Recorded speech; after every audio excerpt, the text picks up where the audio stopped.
ওদের থেকে কোথায় যাব আমি? ফোনটাও এখনই বন্ধ হলো। কি করব আমি? ভিড়ের মধ্যে চলে যাই, তখনই বাঁচবো আমি।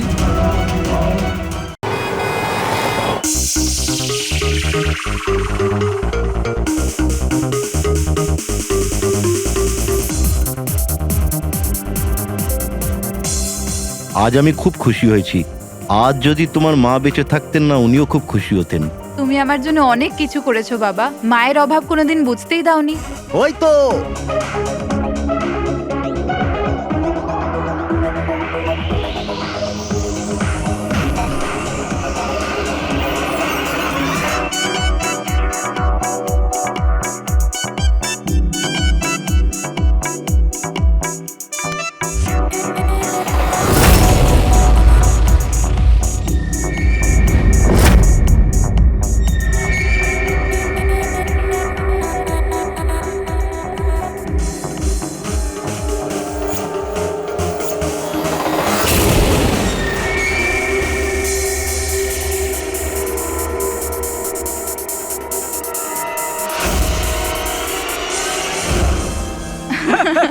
কি যে বলো। এক্সকিউজ মি, ইয়েস, বিয়ের জন্য শুভেচ্ছা। Thank you so much. আপনার পরিচয়? আপনাকেও। Thank you. চিরাগ! আরে মিউজিক বন্ধ করো। বাবা বাবু, কি চিরাগ! কে করেছে এমন? বাবা, ও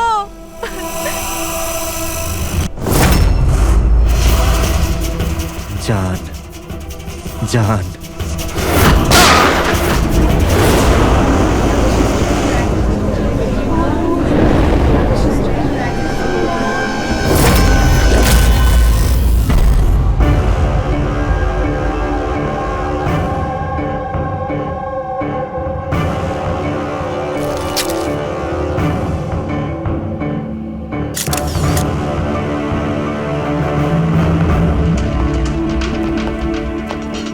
হ্যাঁ ফ্রেডি, স্যার, খুনটা এই করেছে আর নিজে আত্মহত্যা করেছে। আমি দুজনের বডি ফরেন্সিক ল্যাবে পাঠিয়ে দিয়েছি। জানতে পারলে সে কে? না স্যার, না আইডি পেয়েছি, না পার্স পেয়েছি, না মোবাইল। পাওয়া গেছে শুধু বন্দুক। ঠিক আছে, বন্দুক আঙুলের ছাপ তো পাওয়া যাবে। যদি সে পেশাদার খুনি হয় তাহলে আমাদের ক্রিমিনাল ডেটাবেসে পেয়েই যাব।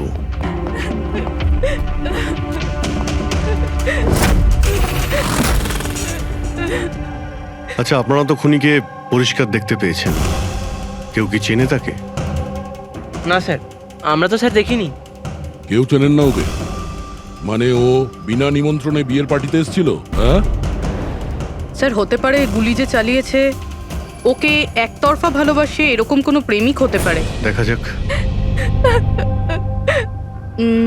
বুঝতে পারছি এই সময়টা সঠিক সময় নয় তোমার সাথে কথা বলার জন্য, কিন্তু আমাদের জন্য এটা জানা খুবই দরকারি যে চিরাগকে গুলি কে মারলো। আমি জানি না যে ও কে ছিল। আমি ওকে প্রথমবার দেখেছি। চিরাগও জানতো না যে ও কে ছিল। এলো আর গুলি চালিয়ে চলে গেল। ওর কি দোষ ছিল বাবা? অদ্ভুত ব্যাপার, একজন লোক অচেনা কারোর বিয়েতে ঢুকে তাকে গুলি করে, তারপর সে ওইখানে সুইসাইডও করে। কোনো মেন্টাল প্রবলেম নিশ্চয়ই। মানসিক অবস্থা হয়তো ঠিক ছিল না, আর কিংবা এর জীবনেই হয়তো কেউ কোনোদিন একে ঠকিয়েছিল। যেই হোক, এই খুনের ফটোগুলো সব সোশ্যাল সাইট আর খবরের কাগজে দিয়ে দিই, কেউ না কেউ তো চিনেই ফেলবে।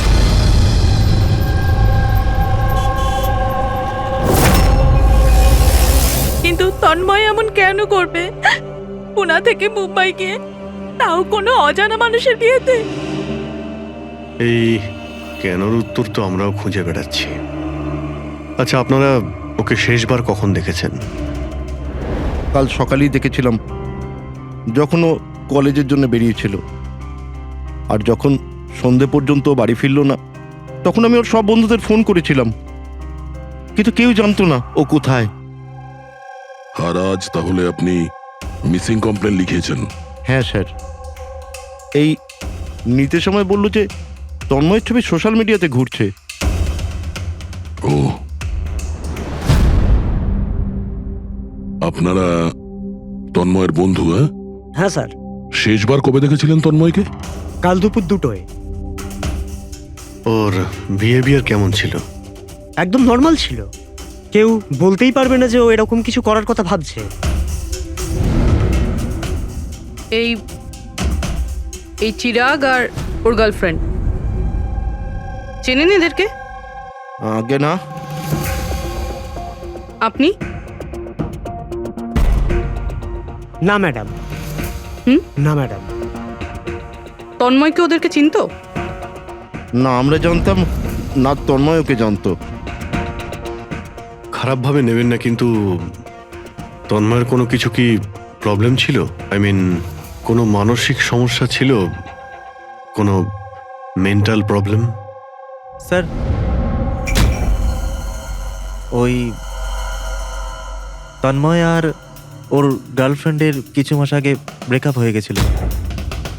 ও কিছুটা ডিপ্রেশনে ছিল। ডিপ্রেশনে ছিল? হ্যাঁ স্যার, না ভালো করে খেত, না ঘুমাতো, এমনকি আমাদের সাথেও কথা বলতো না, শুধু নিজের ঘরেতেই থাকতো।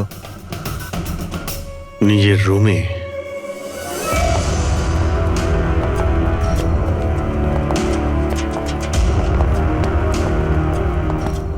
আপনারা এখানেই দাঁড়ান।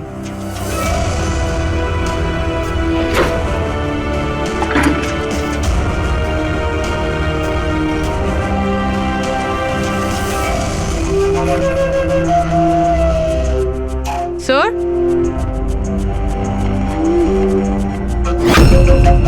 এটা কিসের চিহ্ন? আপনারা একটু ভেতরে আসুন। এই বেডের উপরে ছাপটা দেখুন। আমি জানি না স্যার, আগে কোনোদিন দেখিনি এই চিহ্ন। স্যার, আমরাও দেখিনি।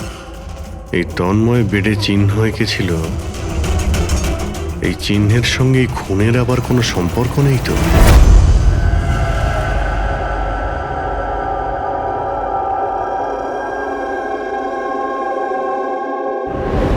স্যার, ইন্টারনেটে চেক করেছি আর লাইব্রেরিতে গিয়ে অনেক বইয়ের মধ্যেও দেখলাম, কিন্তু এই চিহ্নটার ব্যাপারে কিছু জানতেই পারলাম না স্যার। এটা যাই হোক না কেন, কিন্তু আমাদের কাছে এটা গুরুত্বপূর্ণ। এই তন্ময় কলেজ স্টুডেন্ট, কোনো অচেনা শহরে গিয়েছে আর ওখানে কোনো অপরিচিত লোকের প্রাণ নেয় আর ও নিজে আত্মহত্যা করে, অথচ এই সব কিছুর পেছনে কোনো কারণ জানা যায়নি, কিচ্ছু না। না, এই ধাঁধার উত্তর এই চিহ্নটার মধ্যেই আছে। স্যার, হ্যাঁ, স্যার আমি তন্ময়ের ল্যাপটপটা চেক করেছি। কি পেয়েছো? স্যার, নিশানের ব্যাপার তো ছেড়ে দিন, এই ল্যাপটপটাতে তো কিছুই নেই। কি? সব ফাইল ডিলিট করে দেওয়া হয়েছে, পুরো ল্যাপটপটা খালি স্যার। আমাদের কাছে রিকভারি সফটওয়্যার আছে, সেটা ট্রাই করে দেখো, যা ডিলিট হয়েছে সব পেয়ে যাবে। চেষ্টা করেছিলাম স্যার আমি, তাহলে কিন্তু ফাইল এমন ভাবে ডিলিট করা হয়েছে যে রিকভারি সফটওয়্যারও এটাতে কাজ করছে না।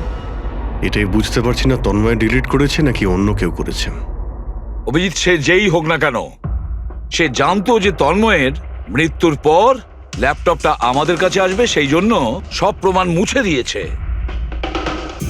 স্যার, হ্যাঁ, এই দেখুন স্যার, বিয়ে বাড়িতে নিমন্ত্রিত একজন তার নিজের মোবাইল ফোন দিয়ে এটা রেকর্ড করেছিল। মাই গড। স্যার, এ মারা যাওয়ার আগে চোখ বন্ধ করে কি যেন বিড়বিড় করছিল। হ্যাঁ, ফেডরিক, আবার একটু চালাও তো, স্লো মোশনে। হ্যাঁ, যে এরকম একটা কিছু বললো না? স্যার, জান, ও জান বলছে স্যার। তারপরে আচ্ছা, তন্ময় কার নাম করছিল? জান? জান নাকি যে দিয়ে শুরু অন্য কোনো নাম?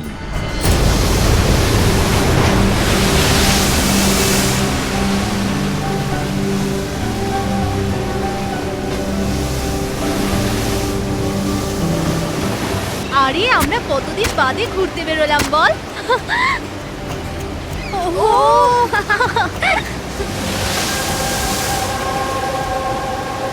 নেহা কোথায় যাচ্ছিস ওখানে? নেহা, নেহা, নেহা শোন তো। নেহা, নেহা, নেহা।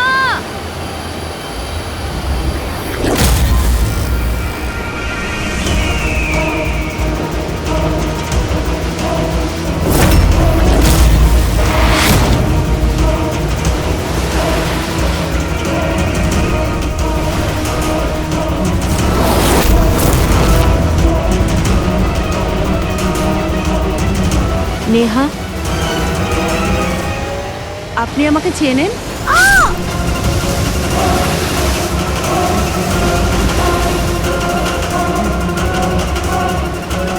নেহা চোখ খোল। নেহা চোখ খোল। কি হয়েছে তোর নেহা? নেহা, নেহা, ওই মহিলাটা মেরেছে।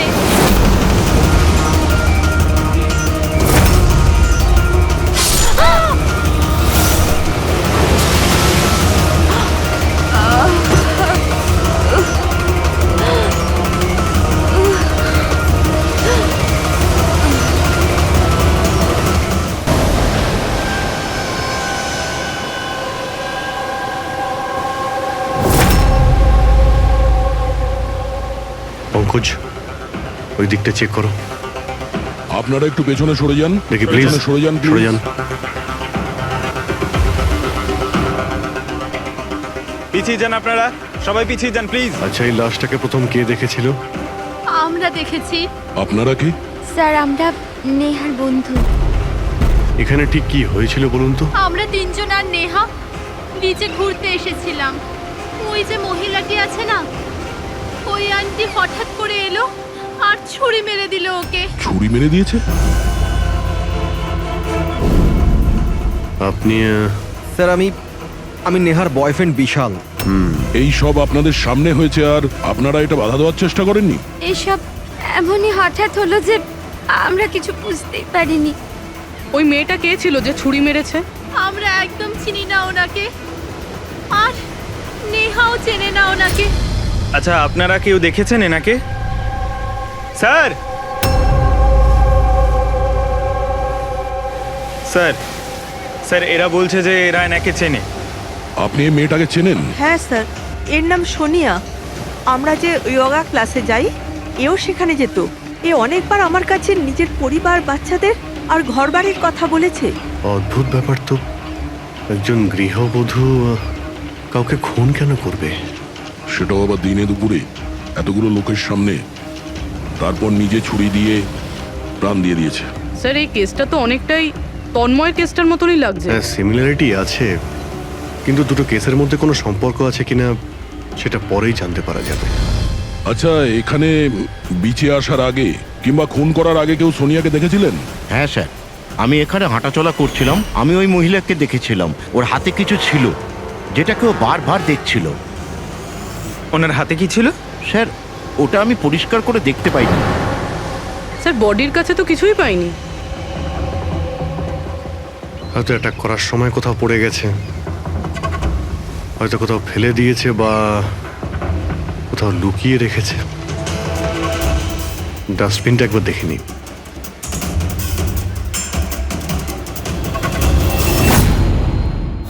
হ্যাঁ পুরবি, কিছু পেলে কি? স্যার, ডাস্টবিন থেকেই ফটোর টুকরোগুলো পেয়েছি, ওটাই জুটছি। 5 মিনিট। ঠিক আছে স্যার। হ্যাঁ স্যার, সোনিয়া যে কলোনিতে থাকে সেখানে গিয়ে জিজ্ঞাসাবাদ করেছি আমরা, কিন্তু ওখানে সবাই বলছে যে ও খুব ভালো আর দয়ালু মনের মহিলা ছিল। এর নাম সোনিয়া। এ অনেকবার আমার কাছে নিজের পরিবার, বাচ্চাদের আর ঘরবাড়ির কথা বলেছে। সে আজকে কাউকে খুন করলো? আরো একটা কথা জানা গেছে স্যার, 7 মাস আগে সোনিয়া 10 বছরের ছেলে কোনো একটা অ্যাক্সিডেন্টে মারা গেছে। তারপর থেকে খুব ডিপ্রেশনে ছিল। এই কেসটা তো একেবারে তন্ময়ের মতন কেস। তন্ময় ওই ছেলেটাকে মেরেছিল, তখনও ডিপ্রেশনে ছিল। তন্ময় আর ওর গার্লফ্রেন্ডের কিছু মাস আগে ব্রেকআপ হয়ে গেছিল। ও কিছুটা ডিপ্রেশনে ছিল। আর স্যার, সোনিয়ার যে ল্যাপটপ ছিল সেটা তন্ময়ের ল্যাপটপের মতো একদম খালি রয়েছে। বোঝো স্যার, এটা তো একদমই হতে পারে না যে দুজন সাধারণ মানুষ খুন করে আবার আত্মহত্যাও করে নিয়েছে। দুটো কেসের মধ্যে কোনো না কোনো সম্পর্ক তো নিশ্চয়ই আছে। হ্যাঁ স্যার, হ্যাঁ স্যার জুড়ে গেছে স্যার। নেহার ছবি এটা। মানে সোনিয়া নেহার ফটো দেখছিল বিচে বসে। এটার একটাই মানে দাঁড়ায় যে সোনিয়া নেহাকে আগে থেকে চিনতো না। তার মানে ও আগে কখনো নেহাকে দেখেইনি। তার মানে স্যার এই সোনিয়া নেহার খুনটা অন্য কারোর কথা শুনে করেছিল। কিন্তু স্যার কেউ মিডল ক্লাস বাড়ির একটা মেয়েকে মেরে ফেলার জন্য কন্ট্রাক্ট কেন দিতে যাবে? সেটাই তো বুঝে উঠতে পারছি না। সে যেই হোক না কেন তন্ময়কে কন্ট্রাক্ট দিয়েছিল যে ওই ছেলেটাকে খুন করার জন্য, আর তারপরে সোনিয়াকেও কন্ট্রাক্ট দিয়েছিল নেহাকে মারার জন্য। তবে স্যার এই খুনিকে আমাদের তাড়াতাড়ি ধরতে হবে, না হলে জানি না হয়তো এরকম কাজ করতে আরো অন্য কাউকে বাধ্য করছে। খুব মন দিয়ে দেখো এই ফটোটা, এই ফ্রেমটা দেখতে পাচ্ছো? আরে হ্যাঁ স্যার, ফটোটা ক্রপ করা হয়েছে নাকি? হ্যাঁ ফ্রেডি, এই যে বর্ডারটা দেখছো এটা ফটো ফ্রেম। অন্য কোনো ফ্রেম থেকে জুম করে এই ফটোটা তোলা হয়েছে। এই যে এই মাঝখানে কাঁচের রিফ্লেকশনও আছে। তার মানে কেউ এই ফটো ফ্রেম থেকে ছবি তুলে এই ফটো সোনিয়াকে দিয়েছিল। আর নেহার এই ফটো ফ্রেম হয়তো ওর পরিবারের কারো কাছে থাকবে, না হলে ওর বিশেষ কোনো বন্ধুর কাছে।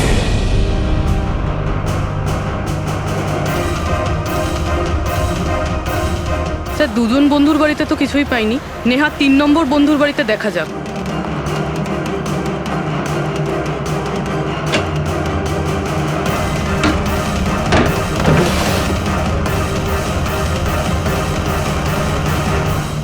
স্যার, হ্যাঁ পুরবি, স্যার এটা তো সেই ছবিটা। কারেক্ট। ওই ছবিটা বের করো তো।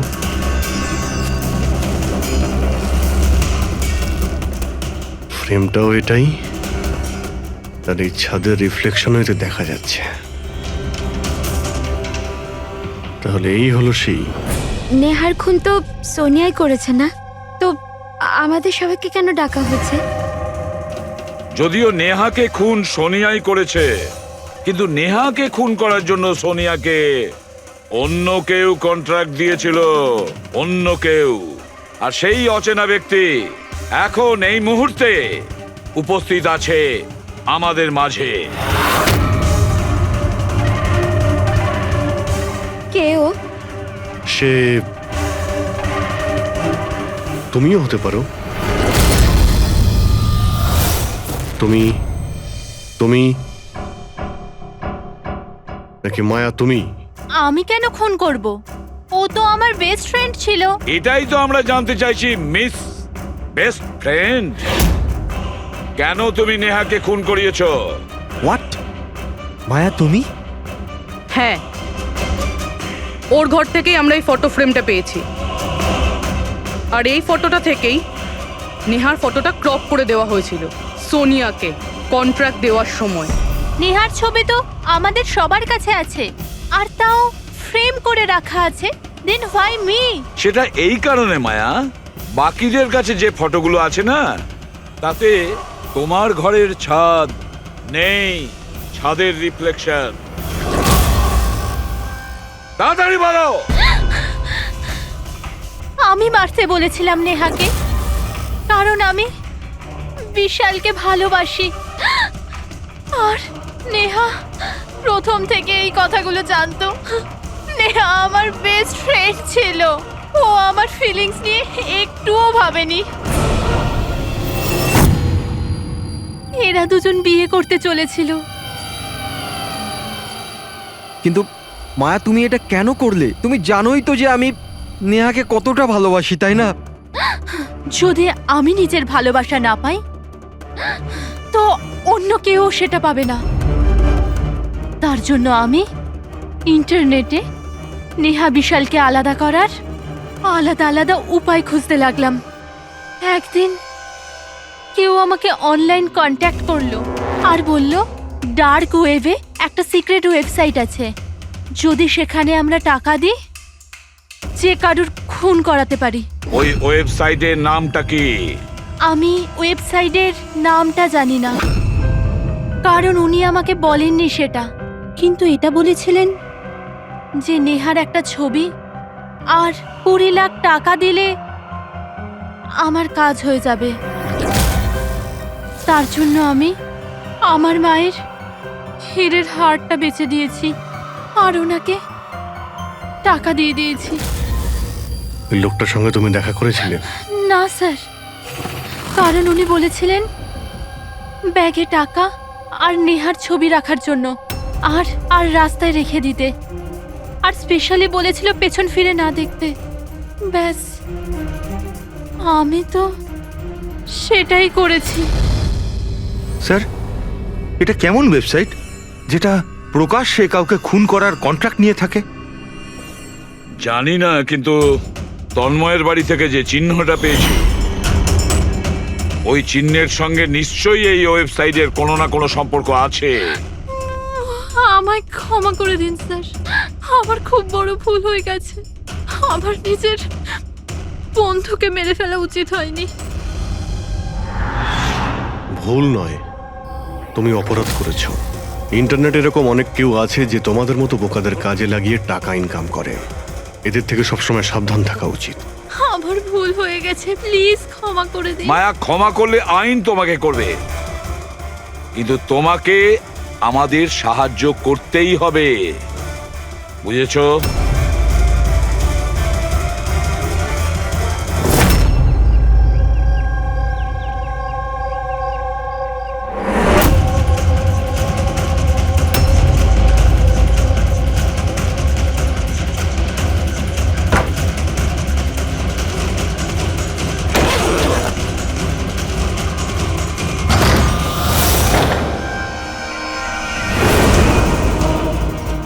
তোমার কি মনে হলো এই পুরো টাকা একাই খরচা করবে?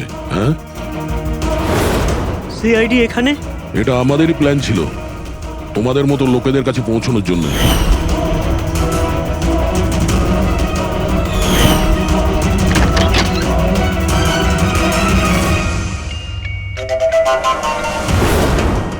এই, এই এই কি আছে? ছিল এ? মুখ খোল, মুখ মুখ খোলো। খোল।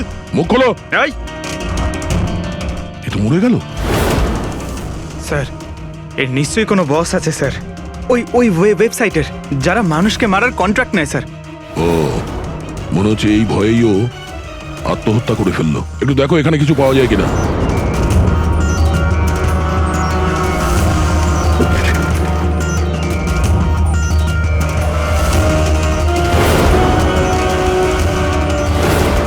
স্যার, হ্যাঁ, এর কম্পিউটারে কতগুলো নামের লিস্ট রয়েছে। এই দেখুন স্যার, এই ডিপ্রেশন রিলেটেড একটা ওয়েবসাইট রয়েছে স্যার, যার মেম্বার এরা ডিপ্রেশনের ব্যাপারে একে অপরের সঙ্গে সব শেয়ারও করেছে। এই ডিপ্রেশনের রুগীদের ডেটা কেন রেখেছে? এই দেখুন স্যার, এই সোনিয়া স্যার, ও লিখেছে যে আমার মেয়ের মৃত্যুর আঘাত আমি সহ্য করতে পারবো না। একটা কাজ করো, স্ক্রল করো নিচে, হতে পারে তন্ময়ও আছে এর মধ্যে। স্যার এই দেখুন, আমার আরতি আমায় ছেড়ে দিয়েছে, আমার এই পৃথিবীতে বেঁচে থেকে আর কোনো লাভ নেই, আমার জীবনে আর কোনো উদ্দেশ্যই নেই। তার মানে কেউ তো আছে যে ডিপ্রেশনে ভোগা লোক দিয়ে এইগুলো করাচ্ছে, ওদের ভুল বোঝাচ্ছে, যাতে এই লোকগুলো অন্য কাউকে খুন করে নিজের জীবন দিয়ে দেয়। পঙ্কজ, একটা কাজ করো, এই লিস্টে যত নাম আছে আমাদের সবার সঙ্গে কন্ট্যাক্ট করতে হবে। লিস্টে নাম অনেকগুলো আছে আর সময়ও কম আমাদের কাছে। চলো। স্যার, ওই লিস্টে যাদের নাম ছিল আমি সবার সঙ্গেই কথা বলেছি, কিন্তু স্যার আমি তেমন কিছু জানতেই পারিনি। একটা মেয়ের ব্যাপারে বলছিলে না, কি নাম ওর? হ্যাঁ স্যার, ওকে পুরবি নিয়ে আসছে। ওকে, আসুন স্যার, এই সেই মেয়ে। ওর স্বামীর মৃত্যুর পর ওই ফোরামে ওই পোস্ট লিখতো। হ্যাঁ স্যার। শোনো, এই সিম্বলটাকে দেখো। স্যার, এটা তো ওই চিহ্নটাই যেটা ওই। দেখুন, আপনি ভয় পাবেন না, এই ব্যাপারে আপনি যা যা জানেন সব বলে দিন। স্যার, অ্যাকচুয়ালি কিছু সপ্তাহ আগে আমার কাছে একটা মেল আসে, যেটায় লেখা ছিল যে কেউ একটা ওয়ার্কশপ করছে, যেটায় তারা ওই লোকগুলোকে সাহায্য করতে চেয়েছিল যারা নিজের কাউকে হারিয়েছে। ও, তো ব্যাস, আমি ওই ওয়ার্কশপের জন্য হ্যাঁ বলে দিয়েছিলাম। তারপরে? তার কিছু সপ্তাহ বাদেই পোস্টে একটা চিঠি আসে আর আমি ওয়ার্কশপের জন্য বেরিয়ে পড়ি। আর তারপর ওরা আমায় ভ্যানে করে নিয়ে যায়, যেটা একটাও জানলা ছিল না। তারপর আমি একটা অদ্ভুত জায়গায় পৌঁছলাম, আর তারপর ওই ঘরেই আমি এই চিহ্নটা দেখি। এই দুনিয়া একটা নদীর মতো, একটা সমুদ্র, দুঃখের সমুদ্র। আমরা সবাই এখানে সুখের সন্ধানে ঘুরছি, যখন আমাদের একটাই আসল উদ্দেশ্য হলো দুঃখ ভোগ করা। কিন্তু কোনো ব্যাপার নয়, আমি তোমাদের মতো হারিয়ে যাওয়া মানুষদের এই অন্ধকার থেকে দূর ওই আলোতে নিয়ে যাব। আমি তোমাদের সবাইকে শেখাবো যে কিভাবে এই দুঃখের সমুদ্রে খুশির নৌকা চালাতে হয়। তাহলে বলো, তোমরা আমার সাথে আছো? তোমরা সবাই জানেশের সাথে আছো? তাহলে মারা যাওয়ার আগেই তন্ময় এরই নাম নিচ্ছিল স্যার। জান এমন একটা লোক যে মানুষের মধ্যে অন্ধবিশ্বাস ছড়াচ্ছে, আর লোকে ওকে ভরসাও করছে, বিশ্বাসও করছে। স্যার খুব তাড়াতাড়ি ওকে আমাদের ধরতেই হবে। কোথায় নিয়ে গিয়েছিল তোমাকে? তোমার কিছু মনে আছে? না স্যার, ওই ভ্যানে একটাও জানলা ছিল না, তাই আমি কিছু দেখতে পাইনি। অভিজিৎ, এই লিস্টে যতজন লোক আছে সবার সঙ্গে কন্ট্যাক্ট করো। জানি না ওদের পরের শিকার কে হবে আর কে হবে খুনি।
কফি শপ পৌঁছো এখন, এক্ষুনি?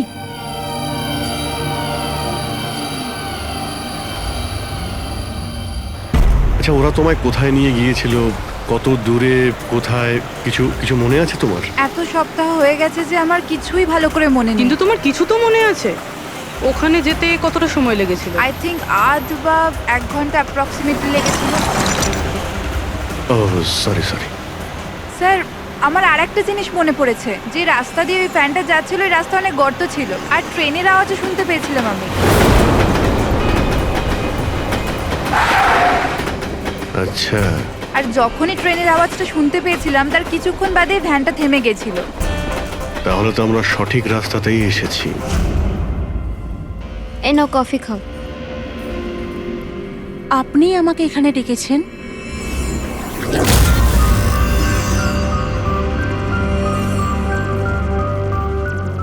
কি হলো? কাজটা মাঝপথে কেন ছেড়ে এলে? আমার দ্বারা এটা হবে না। একটা নিরীহ বাচ্চাকে অনাথ করতে চাই না। আমি না কারোর প্রাণ নেব আর না নিজের প্রাণ দেব। জেনিসকে দেওয়া কথা এত সহজেই তুমি ভুলে গেলে? দুঃখ থেকে তুমি মুক্তি পেতে চাও না? আমি এটা খুব ভালো করে বুঝতে পেরেছি। দুঃখের থেকে মুক্তি পেতে নিজের প্রাণ নয়, বরং জীবনের সমস্যা থেকে লড়াই করে পাওয়া যাবে। এই জন্য আমি ভেবে নিয়েছি আমি আমার জীবনে নতুন করে বাঁচতে চাই।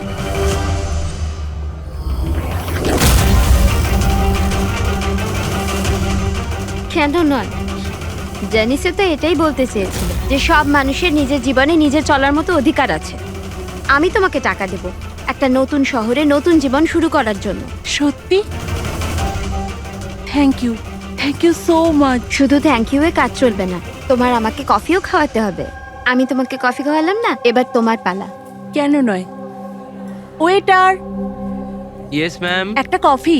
Sorry ma'am, self service. Okay sorry, counter কোথায়?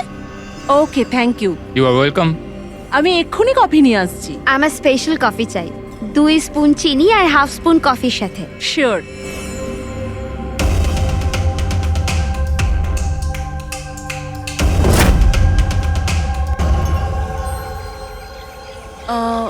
এক কাপ কফি, মিল্ক 1 চামচ, চিনি। কি বলেছিল জিজ্ঞেস করি।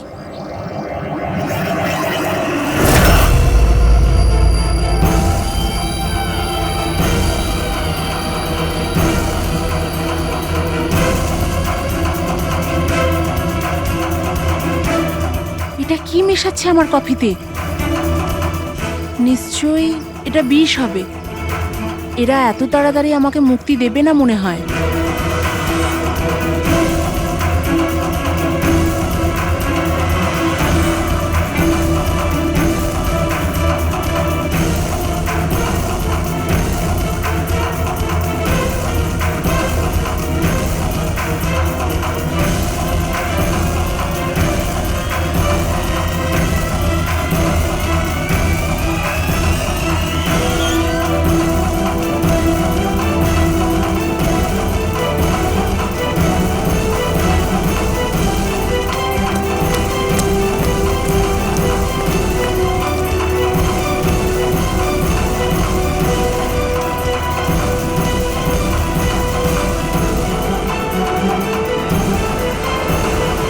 হ্যালো, একটা খারাপ খবর আছে। মিশন ফেল হয়ে গেছে। ওই মেয়েটা পালিয়ে গেছে। কোনো ব্যাপার নয়, দুনিয়াটা এত বড় নয় যে কেউ জানাসের হাত থেকে পালাবে। সবাইকে কাজে লাগিয়ে দাও, প্রত্যেককে মেসেজের সাথে একটা করে ফটো পাঠিয়ে দাও। আর হ্যাঁ, 1 ঘন্টার মধ্যে আমি ভালো খবর শুনতে চাই। খারাপ খবর নয়, অনন্যার মৃত্যুর ভালো খবর। স্যার, এই রেলওয়ে ট্র্যাক্সের কাছে তো এটাই শেষ জায়গা। বেশিরভাগ সময় শেষ জায়গাতেই সাফল্য পাওয়া যায় পুরবী।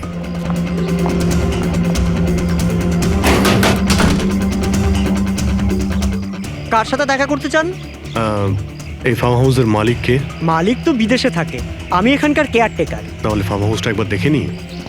বাহ বাহ বাহ, আপনার মালিকের বাংলো তো আরে, খুবই স্যার। সুন্দর। হ্যাঁ, আরে আপনারা দাঁড়ান, কোথায় যাচ্ছেন আপনারা? হ্যাঁ, যদি আপনারা ফার্ম হাউস কিনতে চান তো ভুলে যান, আমাদের সাহেব বিক্রি করবে না। কোনো ব্যাপার না, আমি অন্য ফার্ম হাউস কিনে নেব।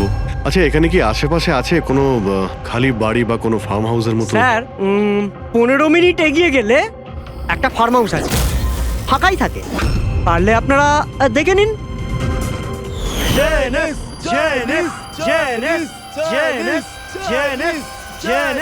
Thank you.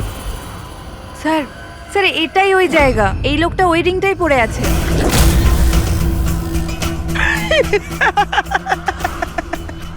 তোমাদের কি মনে হয় আমি তোমাদের চিনতে পারিনি?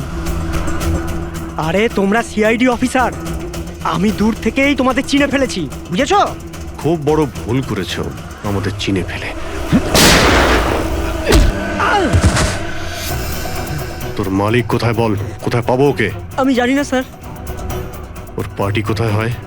নিচে এখানকার হল ঘরে হয় স্যার। এর পরের টার্গেট কে? আমি জানি না স্যার। তোরা কাকে খুন করতে চলেছিস? বলছি স্যার, বলছি।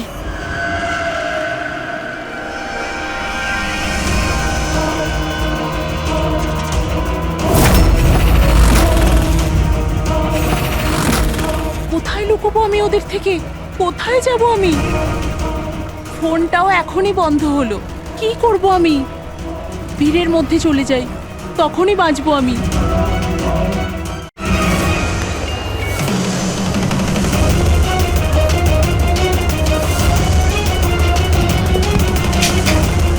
Hello madam. এক্সকিউজ মি, আমার আপনার ফোনটা চাই। দেখুন আমার প্রাণের বিপদ আছে। বিপদ আছে? কিসের বিপদ? দেখুন আমার কাছে সময় খুব কম, প্লিজ আপনার ফোনটা দিন।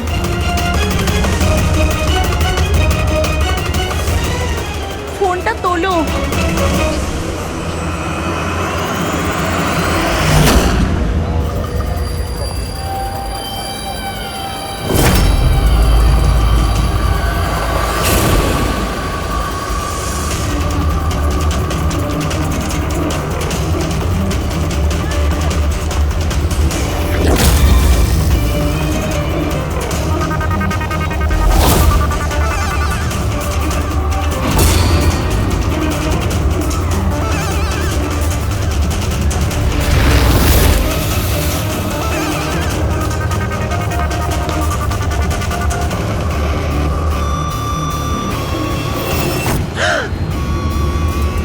কি হয়েছে বাবা?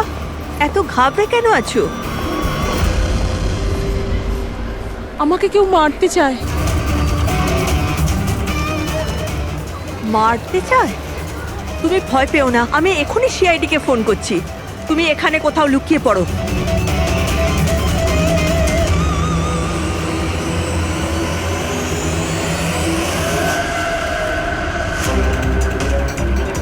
Sir sir sir sir sir, আমি আপনাদের ফোন করেছিলাম। এই মেয়েটাই ছিল। হ্যাঁ স্যার, এই মেয়েটাই ছিল। মেয়েটা কোথায়? স্যার একটু আগে তো এখানেই ছিল, এখন জানি না কোথায় গেল। Thank you. হ্যাঁ। চলো আমরা খুঁজে দেখি।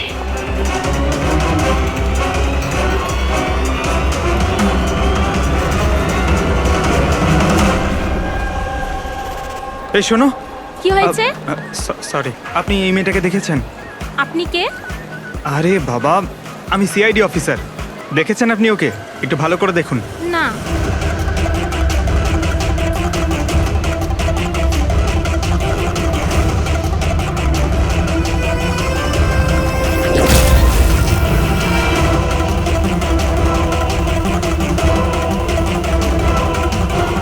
স্যার, কেউ দেখেনি স্যার। গেল কোথায় ও? এক্সকিউজ মি, আপনারা কি সিআইডি থেকে? হ্যাঁ, আমি একটা মেয়েকে দেখলাম, ওর প্রাণের ঝুঁকি আছে। কোথায় ওই মেয়েটা? ও এক্ষুনি বাইরের দিকে গেল।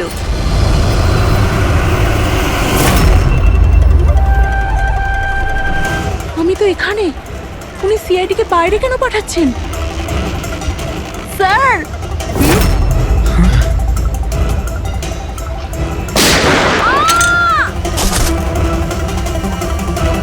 তুমি ঠিক আছো? ওর কার হয়ে কাজ করো তুমি? জানিস কোথায় আছো? হ্যাঁ, তোমরা ওকে আসল জীবনে কেন কখনো স্বপ্নেও খুঁজে পাবে না। তাই স্বপ্নেও পৌঁছতে পারবো না?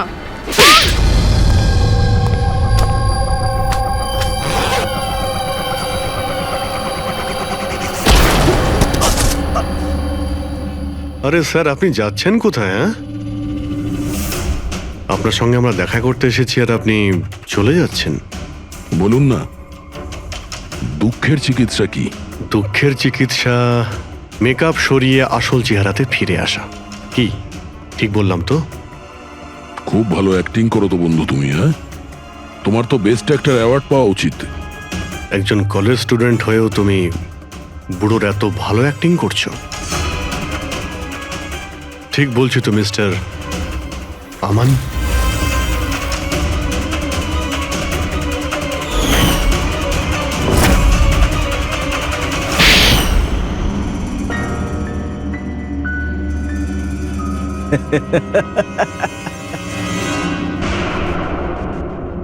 Thank you. হ্যাঁ, ওই যে অ্যাক্টিং এর প্রশংসা করার জন্য। আমি শুধুই কলেজ স্টুডেন্ট নয়, আমি একজন সাইকোলজি স্টুডেন্টও। অনেক বই পড়েছি মানুষদের অন্ধবিশ্বাস নিয়ে। হ্যাঁ, তো ওদের স্রেফ ওটাই শোনাও যা ওরা শুনতে চায়। ব্যাস ব্যাস, একবার ওদের দুর্বল জায়গা হাতে চলে আসলে না, ওদের দিয়ে সবকিছু করানো। মুশকিল নয়। ওগুলো আমরা সব জানি, কিন্তু তুমি ওদের দিয়ে কাউকে খুন কি করে করালে আর পরে আত্মহত্যাও করলো? এটা বেশি মুশকিল ছিল না। এই যে সন্ত্রাসবাদীরা হয় না, হয়তো ওরাও এটাই করে। ঠিক বলেছ, আতঙ্কবাদীরা জন্ম নেয় না, তাদের তৈরি করা হয়, ব্রেন ওয়াশ করা হয়, যেমন তুমি ব্রেন ওয়াশ করেছো এদের। হ্যাঁ, আমি সবার প্রথমে ডিপ্রেসড লোকেদের লিস্ট করেছি। কেউ নিজের গার্লফ্রেন্ডের চলে যাওয়ার কারণে ডিপ্রেসড ছিল, কেউ নিজের ছেলের মৃত্যুতে দুঃখী ছিল, ইত্যাদি ইত্যাদি। সো ওদের ভেতরে প্রথমেই আত্মহত্যার লুকোনো আগুন ছিল। ব্যাস, আমি তো ওই লুকোনো আগুনের ফায়দা তুলেছি। আর সেটার সুযোগ নিয়ে তুমি নিজের কাজ হাসিল করেছো। আমি তো শুধু ওদের এটাই বিশ্বাস করিয়েছিলাম যে ওই বেচারাদের সাথে ভুল হয়েছে, আর ওদের শুধু আমি ন্যায় বিচার দেব। কিন্তু এরা সবাই তো পড়াশুনো করা লোক ছিল, যারা সঠিক কি ভুল কি তার পার্থক্য বোঝে। তাহলে ওদের দিয়ে কি করে করালে খুন? আরে মুশকিল কি স্যার, এখন ওই সোনিয়ার কথাই ভাবুন না। ওর ছেলের মৃত্যু একটা অ্যাক্সিডেন্টে হয়েছিল, তো আমি ওকে শুধু এটাই বিশ্বাস করেছিলাম যে এমন পৃথিবীতে অনেক লোক আছে যারা এরকম কাজ করে আরামে বেঁচে আছে। তাই আমি সোনিয়াকে এটাই বলেছিলাম যে ওর জীবনের স্রেফ একটাই উদ্দেশ্য, যে এই সব লোকেদের মধ্যে একজনকে মেরে দিক, আর ও পরের জন্মে গিয়ে ছেলের সাথে দেখা করতে পারবে। তারপর কি হলো, ও প্রথমে নেহাকে খুন করলো আর তারপর নিজেকেও মেরে দিল। ব্যাস স্যার, এভাবেই সোনিয়ার মতো অনেককেই আমি মিথ্যে প্রতিশ্রুতি, মিথ্যে আশা দিলাম, আর যেটা আমি চাইছিলাম সেটাই ওদের দিয়ে করালাম। আমি জানতাম এই কাজে অনেক টাকা, তো ধরা না পড়ে যায়, এই জন্য আমি ডার্ক ওয়েবে সুপারি নেভার ওয়েবসাইট বানালাম, আর আমি সফলও হলাম। আচ্ছা, আপনারাই বলুন, আপনারা এরকম কত কলেজ স্টুডেন্টকে জানেন যারা এই বয়সে, আমার বয়সে, কোটিপতি হয়ে গেছে? তুমি কতজন কলেজ স্টুডেন্টকে চেনো যারা এই বয়সে জেলের কাল কুঠুরির মধ্যে বসে ফাঁসির জন্য অপেক্ষা করছে? তাদের মধ্যে তুমি একজন। লোকে চোখের জল মোছানো, তাদের দুঃখে তাদের সঙ্গে থাকা ভালো কাজ, কিন্তু এই ভালো কাজেও তুমি লোভের বীজ ঢুকিয়ে দিয়েছো। আশা করি যে তোমাকে দেখে লোক শিক্ষা নেবে আর কোনো অন্ধবিশ্বাসে বিশ্বাস করবে না। তুমি যা করেছো তার শাস্তি তো তোমায় ভোগ করতেই হবে।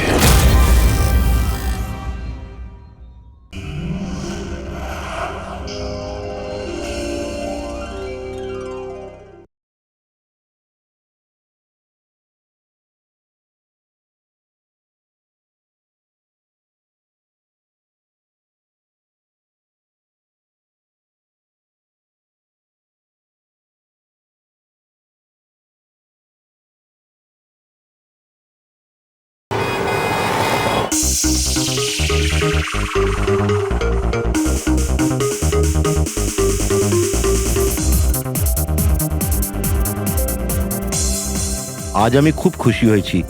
আজ যদি তোমার মা বেঁচে থাকতেন না, উনিও খুব খুশি হতেন। তুমি আমার জন্য অনেক কিছু করেছো বাবা, মায়ের অভাব কোনোদিন বুঝতেই দাওনি। ওই তো